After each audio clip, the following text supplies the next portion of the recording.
Seize the day. Winning isn't everything, it's the only thing. Do not wait for your ship to come in, swim out to it. When the going gets tough, the tough get going. You miss 100% of the shots you don't take. If you can dream it, you can do it. Wherever you go, go with all your heart. If man has done his best, what else is there? Success is going from failure to failure without losing your enthusiasm. If first you don't succeed, try again. Genius is 1% inspiration, 99% perspiration. I think I can. There's no substitute for hard work. Willing is not enough. We must do, live the life you imagine. Do or do not. There is no try. Action is the foundational key to all success. Discouragement and failure are the two of the surest stepping stones to success. The cure is not to dream less, but to dream more, to dream all the time. If you don't know where you're going, you will wind up somewhere else. Just do it. I heard those quotes growing up all the time. When I first heard some, I memorized them. Others I wrote down. But not one of them motivated me for more than a day or two. It was a much less inspirational quote that inspired me, from a much less famous person. It was a doctor at UCLA. He said, Steve, you've got inoperable tumors all over your liver. Worst case scenario, you have 5 years to live. And I can't control the cards I'm dealt, just how I play the hands. If you need inspiring words, don't do it.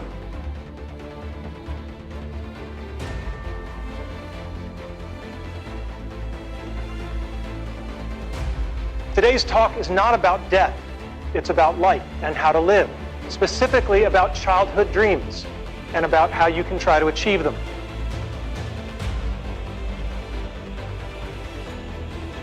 Dreams will come to you.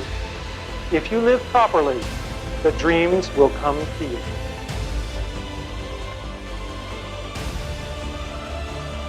And I was dreaming, always dreaming. It was an easy time to dream.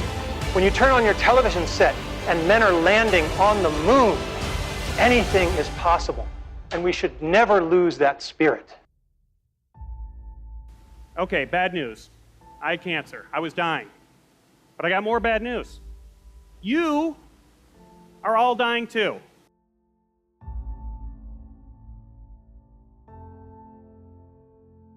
And what are you dying to do? Don't skate forward any further in your life without answering that question.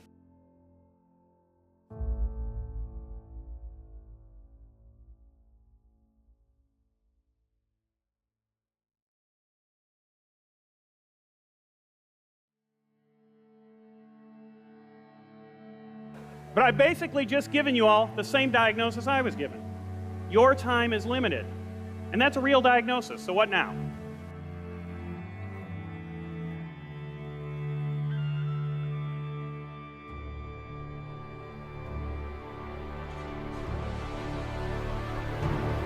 Okay, like most people when they're told they're dying, you're probably going through the 5 stages of grief. The first stage is denial. I'm not dying, I'm healthy. Stage 2 is anger. Urgh.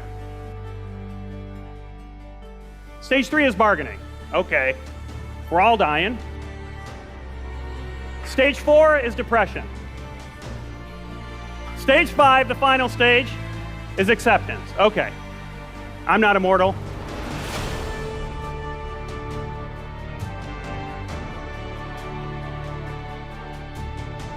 So what now? Well, let me tell you what I did when I was told I might only have 5 years to live. First of all, I got a lot of advice. A lot of friends wanted to help. A friend of my wife told me that maybe this news would give me a whole new perspective. Someone else told me that I should live every day like it was my last.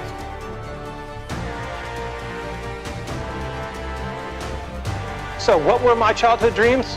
Being in the National Football League. This is one of the childhood dreams I didn't achieve. All right? And it's very important to know that if you don't achieve your dreams, you can still get a lot by trying for it. There's an expression I love, experience is what you get when you don't get what you want. The most wonderful thing my parents did was they let me paint my bedroom. I said one day, I want to paint stuff on the walls. And they said, okay.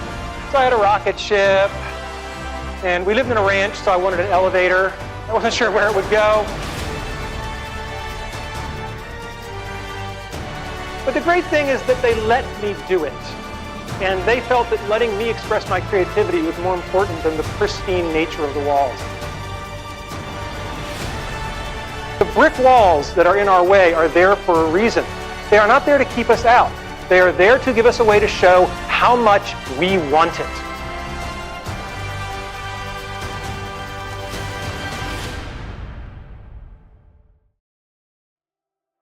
But what I kept coming back to when I had time by myself and no one was giving me advice was my dreams. The dreams I had put aside, the ones that I thought I had plenty of time to reach. But now that I realized I had a finite amount of time, I had to ask myself, what did I want to accomplish? I'm not a worst-case scenario guy, but if I really only had 5 years to live, what was it that I wanted to make sure happened? For me, as a comedian, it was a dream I had since I was 12 years old. It was to perform my comedy on The Late Show with David Letterman.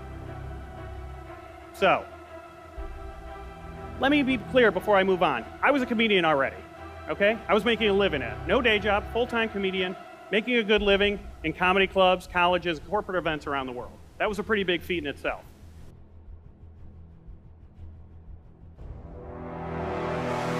But 6 years into my comedy career, I kind of stopped chasing the Letterman dream. I was waiting for it to come to me. I was waiting for someday, not chasing it anymore.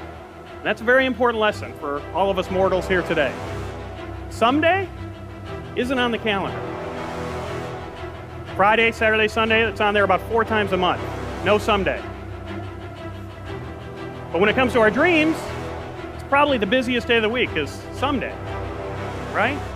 So learning that lesson, I just decided that I was going to refocus my attention back on that dream. I was going to pull out all the stops, and I gave myself a goal of getting on Letterman within 1 year. I was going to make someday happen.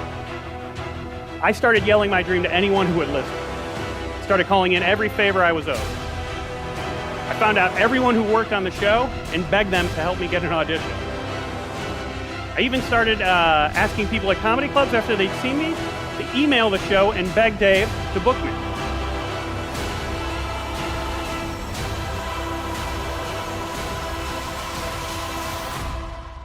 And guess what? I didn't make it. My ironically named deadline came and went. But I was so renewed about my dream and my newfound passion for it, I decided to give myself an extension. 1 more year to get on Letterman. Didn't happen. And then another. Nope. Sounds like bad news, right? Well, it was. I would have loved to get on the show in that first year, but something great happened over those years. Those 3 years weren't spent dying. They were spent living.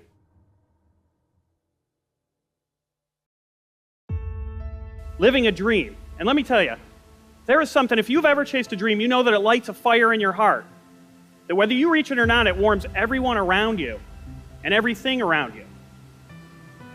So I decided, you know what? I'm going to keep going. Because that dream is so important. You can't wait for someday to happen.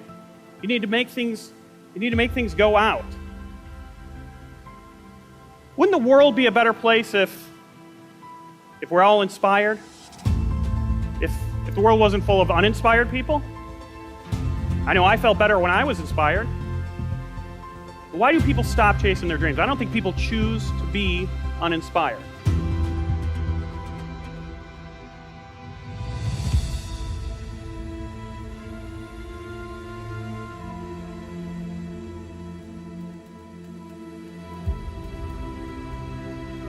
Why do you think people stop chasing their dreams? Everyone wants to achieve them. Why do people leave them behind? That was a tough question to answer. I wanted to give her an honest answer, not some cliche response or a motivational line. So I thought about it for a long time. I knew that cancer had motivated me to pick my dream up again, but why did I stop chasing it in the first place? Why does anyone stop? Well, when the answer came to me, it was hard to swallow, let alone spit out and say aloud, but I told her. We're all taught that life is tough. Life's a bitch. Life is hard. But it's not. It's pretty easy, right? It's pretty easy to skate by and go through life, right? We wake up every day, most of us in the world, with a roof over our heads, a big comfy bed under our butts, a fridge full of food. Most of us in the world, especially here in America, never have to worry about starvation or homelessness. We have friends and family that'll help us out when those things come. Those are the things that made life dangerous 100 years ago. Now we complain if life isn't convenient. This isn't a statement on modern society. This is a statement about motivation. Life is easy. It's easy to skate by.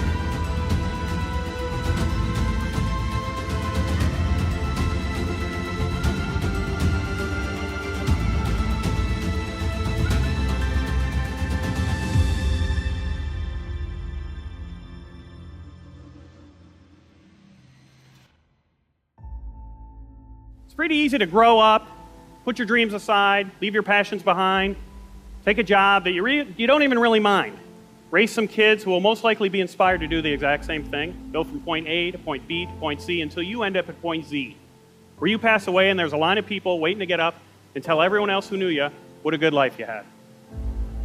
Nothing bad about that, nothing wrong with that, but nothing great about it, nothing inspiring about that. It's easy to look at a dream as something way off in the distance, something that might or might not be accomplished, a thing, an object, a goal, a thought that runs through our mind every now and then, a noun. But dream is also a verb. It has to be lived, it has to be done, it has to be furthered, it has to be acted upon, it needs to be chased. It's not just an idea or a result. To dream encompasses every step that it takes to get there. So I'm going to give you all a challenge here. Figure out the answer to that question. What are you dying to do? Don't skate forward any further in your life without answering that question. But if you don't know the answer, don't go to sleep tonight without answering that question. Don't wait till someday to answer that question. There's nothing more important in your life than figuring that out. When you do figure it out, then when you go to sleep, you sleep like a kid again. Because then you'll be going to sleep not to dream, but with a dream. And waking up with one. Thank you.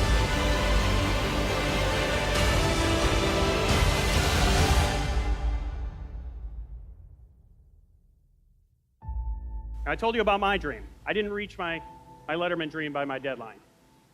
Or my extended deadline. Nope, it took me 5 years. Ladies and gentlemen, please welcome Steve Mazan. 5 years of living.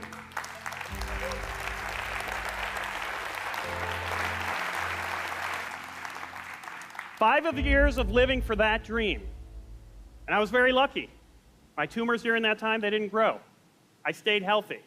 But I had that wake-up call, and I'm giving you all the same wake-up call. We're all dying. But if you're not chasing your dream, you're already dead.